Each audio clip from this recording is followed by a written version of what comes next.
2014 at sila nagkakilala sa Cebu airport to, no? Isa na naman airport sa Cebu, no? Sa Cebu, tanong ko sa dalawang ito, sa Air Force ba?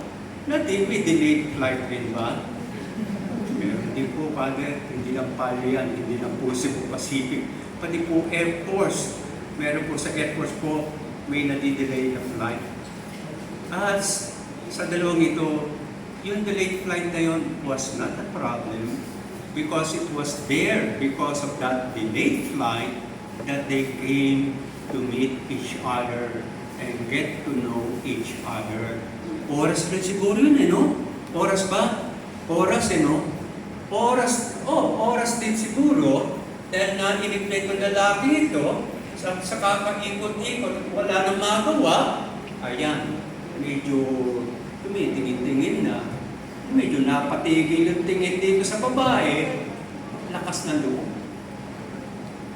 Lakas ng loob, nilapitan si babae, at doon po nagkakilala siya. Ano po sila nagsimula?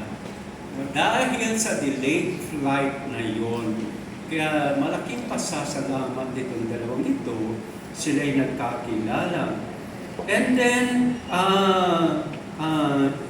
nagkakilala pa lang, medyo shy daw ito lalaki ito, hindi naman kaagad na gano'n, nagpakilala, and then nata ay kinuha yung telephone number, and then paminsan-minsan ay nagte-text, nothing serious.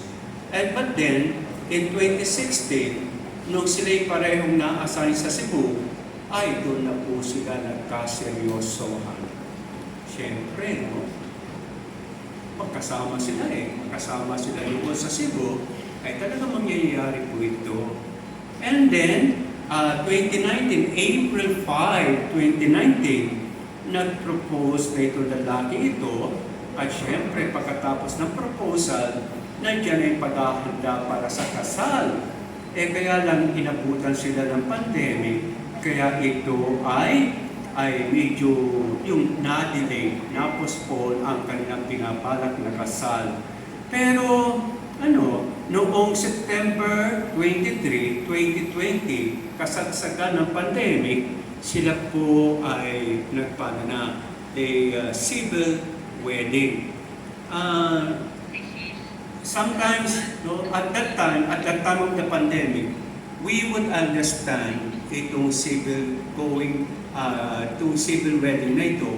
And kami rin mga pari po, kami, doon yung mga nagpapakasal dito, we even encourage people na mag-civil wedding na muna kayo kasi hindi natin alam hanggang kailan to, hanggang kailan. For many couples, hindi madidelay, hindi pwedeng i-delay. Kasi handang-handa na naghanda na sila, everything, nandun na yung kanilang pag-iisip nandun na paghahanda nandun na, hindi na madidelay ito, and it should not be dampened by the pandemic na dumating. And to give them encouragement and to give them hope, ito po yung malaking tulong sa kanila, going for civil marriage. At ito po itong ginawang ito. Diba? Kasi hindi po natin alam kung ano mangyayari. It was a very good decision. Dahil, diba, yung pangarap nila ay magsama bilang mag-asawa. At dahil nga, we were uncertain of the future, ay napakaganda at napakabuti na magkaroon sila pagkakataon na magsama sila bilang mag-asawa hanggat ito kaya pa. Dahil we do not know what the future lies, kung anong nasa future. So yun po ang nangyari.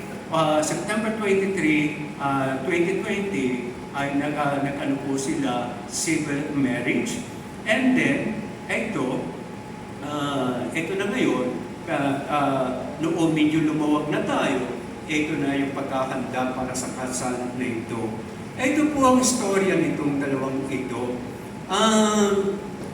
Tulad po sabi ko kanina, medyo nag-iisip ako, I was just thinking, matutuloy ba yung kasal? I would like to congratulate you na hindi nyo pinaspone ang yung kasal.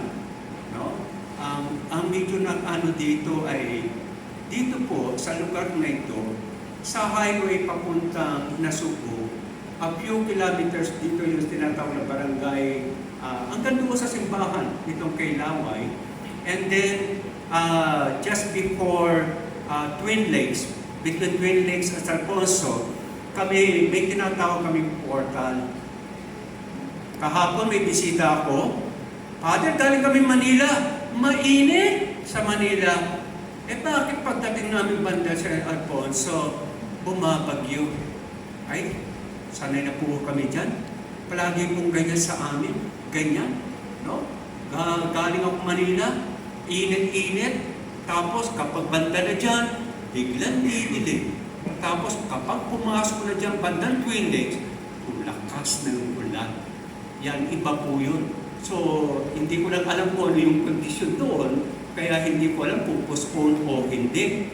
Mabuti na lang hindi mo pinaspone at tinuloy nyo itong inyong kasal dahil nga handang-handa na kayo.